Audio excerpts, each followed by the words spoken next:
Je suis invité par Eric Surmont, qui est un curateur de New York, et m'a proposé de travailler avec la ville sur ces deux murs-là. J'ai trouvé assez intéressant le projet, et à cause de l'endroit où il est placé, devant un parc, et surtout que dans les murs, il y a des petites maisons des oiseaux qui migrent quelques mois pendant l'année. Donc c'est une bonne chance pour travailler entre la migration animale, la germination végétale et les habitants du quartier. Je ne sais pas s'il y a vraiment une histoire. C'est plutôt un mix, un mélange que je fais entre le concept de ce que je parlais de la migration des oiseaux, des hirondelles, et l'identité locale, comment les habitants se font part de l'espace public et se rapprocher à la nature dedans, les maisons ou ailleurs.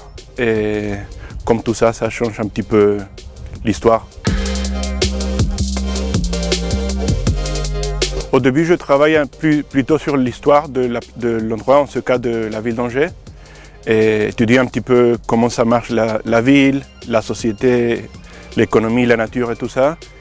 Et après, c'est une décantation d'informations qui ça dérive ou ça termine dans la peinture. Finalement, les images, dans ce cas, la germination des avocats et tout ça, c'est qu'une excuse finalement, ou un résultat pas prévu avant de l'idée initiale. C'est un quartier assez cool. Et au début, ils ne comprenaient pas trop qu'est-ce qui se passait à cause des traces. C'était un peu chaotique.